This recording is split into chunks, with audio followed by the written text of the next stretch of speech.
Hey, beautiful people. Welcome or welcome back to another episode of Life with Me podcast. I am your host, Oluwakalumi Adeyemi, and it's a pleasure to have you listen to me on this space where life gets better just by hearing my voice. And today is pretty exciting because this is such an incredible time to have a guest. We have a wonderful guest on the show today, and she's an expert in what we're about to talk about. And today, we're diving into a very interesting topic and a timely one, if you agree with me. And as you can tell by the title, we're talking about how to build a strong personal brand and online presence, especially in 2025. So I'll just give a brief introduction of who my guest is. My guest is Urmi Hossain. She's Bengali by blood and Italian by birth, if I'm correct. Amazing, yes. Amazing. She's an author, she's a mentor, she's a self-published author, and she's an advocate for women's empowerment. And without further ado, I'm just going to let her do the introduction. So hi, Urmi, I'm so thrilled to have you here today. Can you please tell us a little bit about yourself and what you do? Yes, it's my pleasure to be here today with you. So my name is Urmi. I'm based in Montreal. I do work in the financial sector, but I am someone who wears many hats, and I do have a lot of passions and hobbies. And you mentioned a couple of them. So I am a self-published author, speaker, blogger, YouTuber, mentor, and I am a very big advocate of women's empowerment. I'm currently involved with two organizations. The first one is called Women in Leadership. I am the social media lead for this organization. And the second one is called Femme Influence. It's an organization based in South Africa, and I am the campaign manager. Oh, that's amazing. That's amazing. Like I said, she wears so many hats, and I find that very, very interesting. So let's just go straight into what we're here to talk about. So why do you think personal branding is very important? Because I know that 2025 just started, and it is very important that we push out some certain message. So why do you think personal branding is important? So I think personal branding is very important because it's something that you will always have for the rest of your life. What I mean by that is that every single person on earth has a personal branding, but it's up to us to cultivate this kind of brand. And this comes with like understanding who you are, like what values you stand for, understanding your skills, your talents, what you can bring, and how you can add value to the people around you or to the community that you serve. And especially because I work in a corporate world, for me, personal branding has been even more important because, when you change companies, one thing that you will always have is your personal brand, meaning that it's portable. So no matter where you go, you will always have your brand. You will always have yourself. And I see personal branding more like an asset. And it's really something where we have to invest our time and effort to really build on that brand. That's amazing. And I agree with you. I saw a text very recently that says personal branding is a lifetime journey. Is that correct? I do agree. I think it's constantly evolving, it's constantly changing, but I would say it's more like constantly enriching yourself. Because with personal branding, you're always adapting yourself to the current environment and you're always discovering yourself. Like I think for me, it was the same kind of journey. When I started to work on my personal branding, it really started by like little by little, and the more I was doing things, the more I realized the other passions that came along. Because it started with like having like a website, and then I realized that I liked being on a camera, so then it went to YouTube. So there are a lot of things that come along with it, and I think it's a work in progress. It's always going to be a work in progress, and it's an evolution basically. Oh, that's good. And yes, I agree with you that it's a lifetime journey. So for someone who is willing to start and is probably confused on how to start out, building their brand in 2025, for young women and young men out there, what would you say is the critical steps to starting, your personal brand? So, when it comes to personal branding, it's basically like the simple definition is what will people say about you when in a room full of people and you're not there. Basically, it's how people perceive you. And it basically starts with the work, like it basically starts with an inner work, meaning that you have to start analyzing yourself, and you can ask people around you what they think of you. So it can start with like, oh, tell me 3 words or 3 adjectives that best describe me. Okay, and then you start to understand like what are like what perception people have about you. And then and you can start also by listing out all your strengths, like what you're good at, you know. So are you good at like writing? Are you good at I don't know, are you good at speaking? And from that, then you can start to work on like creating actual tools or creating an actual online presence based on what people have said and based on what you're good at. So for instance, if some of your friends say, oh, you know, like you're a great speaker, like I love how you communicate so eloquently, so that's like that's how people perceive you, that you're a good communicator. And then you can start listing out some of your strengths, you know, like if you think that you're a good communicator, can you start with, let's say, with a podcast? Can you start with a YouTube channel? You know, can you do some collaboration where you give some workshops? So that's the starting point. So I would say these are some of the things that people can do when they want to work on their personal brand. Okay, yes, that's a very beautiful point. But then I want to bring you to, you know, this general idea that people really struggle with, you know, self-doubt and fear of judgment, you know, trying to put themselves out there. So what do you think someone can do to overcome these challenges and really put out themselves by showcasing their value or their skills authentically? Yeah, I always say it starts by believing in yourself, and I think that's a very, very big step. Like you have to really believe in what you can do and how you can bring value to like out there. But it's also about like getting comfortable with the uncomfortable. You really have to, it's very uncomfortable when it comes to personal branding and, you know, building an online presence, because like you said, there is this fear that I'm not good enough or that people will judge you. And I think there are some good things that you can do. So there are good practices like journaling, vision boards, listing out all your goals, and also like attending or being part of like groups or community of people that have your same goals. And I think that way also you feel automatically empowered and confident. And like recently I've been to this I've been part of this event called the Vision Board Manifestation Workshop. And what happened is we were all there like creating our vision board, and it was a group of like women, 18 women. And just by being there, I felt automatically like motivated, encouraged, and supported to like work on my, you know, personal growth. And I think like being part of like the right group of people will really help you to find the confidence in yourself. Okay, that's very good. Thank you so much. Then I want to bring you to meeting the right people. How can personal branding help to build great connections and, you know, network?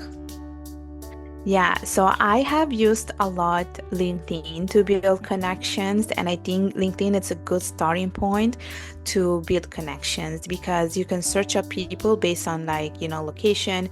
You can like search people if you know their name, and you can find out people that have your same interests as well. And I think with LinkedIn, what's great is that you know, you can do some collaboration, but you can also like ask them questions. So for instance, if there is a particular person that you admire, that you are like, okay, I want to be like her, you can like invite her for a coffee chat, like a virtual coffee chat of like 30 minutes, and you can ask for like questions. You can ask for tips and advice on like, how did you build your personal brand? I want to do the same thing. And I think LinkedIn is great for that, because it's not just limited within your area. You can ask people like all around the world, and so you will have like this opportunity to expand your like connection and go worldwide. And I think also like, for instance, if you are someone who's working like in let's say in the corporate job, like in the corporate world, you can also try to find mentors or people that you admire, that you feel like, okay, they have a good personal brand. I think that's also another way to like build connections. And I always say like your network is your net worth. So the more connections you have, the better it is. Very good. Now, speaking of LinkedIn, because I know that a lot of fresh graduates, graduates or undergraduates, you know, have this insecurity when it comes to putting out themselves on LinkedIn, because they feel like they've not achieved so many things to be able to, you know, put track record. So how can they beat that and just start putting out themselves?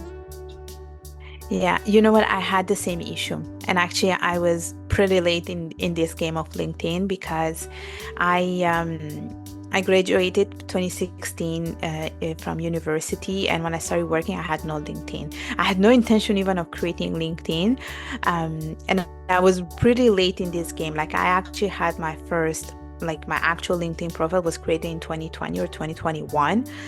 This was like 4 years after I started to work. And what happened is I had the same issue where I was like, I don't know if I should create a LinkedIn profile because I have nothing to offer. Why would people look me up? And I remember thinking like I would look at people's profile and be like, I would admire their work and be like, oh my gosh, they have done so much. I have done nothing. But you know what happened afterwards? I started to do some inner work, and even after talking with a couple of people, I realized that okay, it's not true. Like I also have things that I can offer to people. And after talking also with a friend of mine, she's like, "No, you have all these skills, you have all these values, like just go and like put them down." And honestly, with LinkedIn, here's the thing, especially when you're a student, you think that you don't have a lot of experience, but it's not true. A lot of your volunteering experiences count as, as an actual experience, and a lot of employers look for that kind of experience because it shows that you have this you have leadership skills, that you're willing to do something for the community, that you have initiative. Also, like when it comes to being a student and creating a LinkedIn profile, you have probably worked on a lot of projects, that could be like good for certain jobs. You can mention those projects, those accomplishments.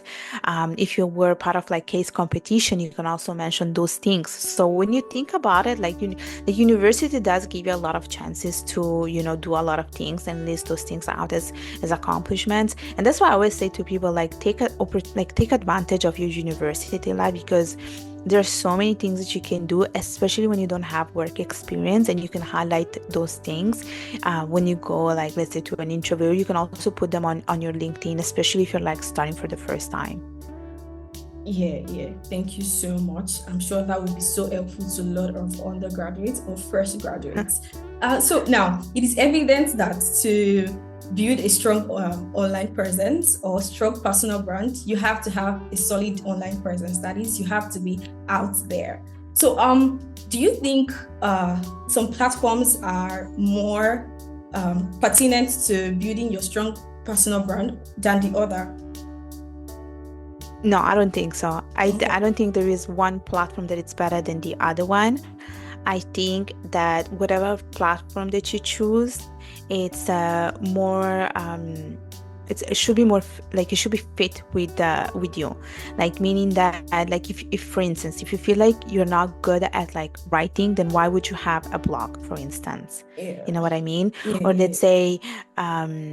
let's say you're very shy and you don't like to be in front of a camera, then why would you have, let's say, a YouTube channel, or why would you have like an Instagram account? You know what I mean? So whatever you are trying to establish, especially online, it should be aligned with your skills. That's what I say. That's why there is nothing that it's better than the other one. And it should go with your skills, it should go with your values, it should go with like what you're good at. So for instance, like I would say that if let's say you're comfortable with like let's say speaking, but you're very shy, like showing up on a camera, then podcasting could be a good way to do it. Because technically you don't need to show your face. It's usually just audio for most of them. Or let's say that you're good at writing, then you can start by, you can write a book. You can start writing, you can start writing for different organizations without having your own blog. If you're good at, let's say, speaking, you can give workshop for different organizations. So there are different ways that you can do it, but you have to find what's best for you, what's the best channel for you to reach the audience, basically. Yes, absolutely. I completely agree with you. Now, for someone that is also building their brand, how do they strike a balance between, showing up as their authentic self and also being professional? Or should they be separate? So I don't know. It depends. I would say. I think it's more like a mix of two. It's a fusion of two, because I think as the audience, looking at someone, we always want to see someone real and authentic, and we don't want to see someone performing a role, for instance. And Yeah. I always say that when you see someone authentic, I think you are able to connect more as an audience. We like real people. We like when people are honest. We like when people are sincere. But you also want to keep, you know, you want to keep it to a certain limit. You know, like you don't want to go and talk about everything extremely, because you want to keep it also professional. So be careful about what you say and what you post, because once it's out there, it's out there. But keep it to a balanced level, and it should be more like a fusion of both, rather than just one thing only. Okay, that's good, and that is very important thing to note. Now, the journey of personal branding, what do you think can keep someone going? You know, if you're trying to put out value, showcase yourself in the long run, what is that thing that should motivate you to keep showing up?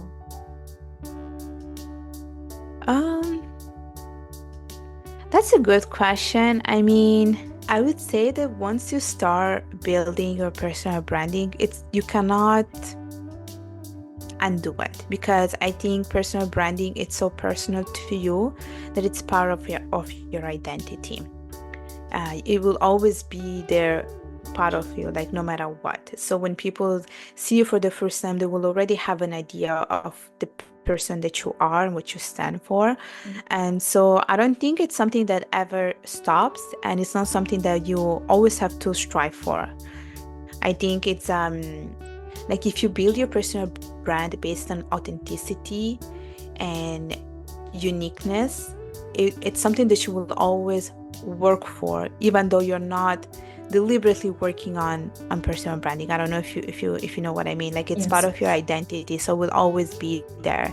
So there isn't any particular motivation. Like I think that, let's say if you're a good speaker and you enjoy speaking to people, you will always do it no matter what. You know what I mean? Like it's not Yes. that, now because I'm 50s, I'm not gonna do it. I think it's just part of you, so you will always do this. So I think it's just an ongoing thing that it will always be part of you.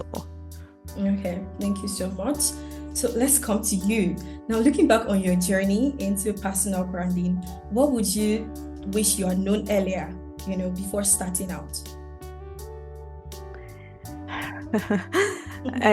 Sometimes I wish I started early enough, because I feel like I wish someone spoke about personal branding to me when I was in university, for instance, because it's something that I never took a course about it. It's something that I have learned on my own, but it's also something that I have built without knowing. Like I wasn't aware that I was building my personal branding when I was doing it. So for me, it was like completely new, but I had no clue what I was doing. And now when I look back at it, I'm like, okay, I've done everything that needs to be done to build personal branding, and I was not aware of it. So I wish someone told me a bit earlier, especially when I was in university, that look, this is how it works. This is why it's important. This is why you should do it. So that's probably one of the things that I wish someone told me. Yeah. Okay. I have a few questions left, but the next one would be that, you know, for someone in an industry, let's say podcasting, for instance, trying to build their space in the podcast industry, how do you think they can stand out, you know, in the crowded space? What do you think they can do that will make the difference, you know, in that space? I think it's consistency. Okay. I think it's consistency, meaning that, like, I've seen a lot of podcasters, and I've seen people that have started with a podcast, and then after a year, they're like, okay, I'm done with this. I don't want to do this anymore because it's a lot of work.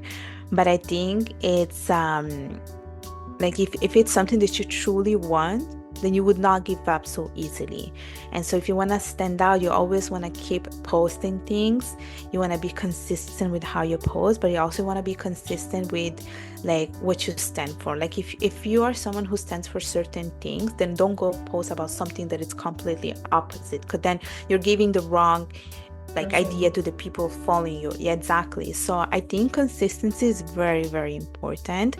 And also be aware that, especially when you want to stand out, it's not an overnight thing, meaning that it really takes a lot of time to build personal brand, especially if you're starting for the first time. And I think even with podcasting, it's hard at the beginning because you have to learn, like, okay, what are the equipment that I need? How do I do the editing? And then you have to like be aware that, okay, do I do like an introduction? Do I do the ending? Do I add the music when I do when I'm doing the editing? There is a lot of work, but just be aware that it's a working process and it's also a learning process, meaning that you will learn along the way, and you will be better as you keep doing. So I would say that you have to keep doing and you have to be consistent at what you do. All right. So consistency is key to building a strong personal brand, right? Yeah.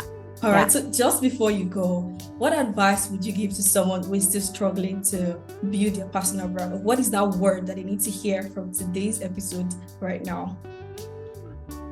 Invest in your personal branding. I think that would be my advice. That's the word that I would use. Start little and start with one thing, and then as you get comfortable, then you can expand yourself and use other channels to build your brand. But I would say start slowly and invest in yourself. Okay, thank you so much.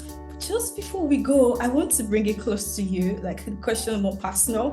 What has personal branding done for you over the years? Like, what are the major records you have from building your personal branding that you don't take for granted? You know what? I got a lot of collaboration requests. Oh, wow. And I got also opportunity to host virtual events for various organizations that saw some of my stuff. And like when I think back, it was something that I always wanted to do, but it wasn't something that I was like aiming for. So when these opportunities came, I was like, oh my gosh, I did not realize how much of my brand has helped me to get this collaboration request.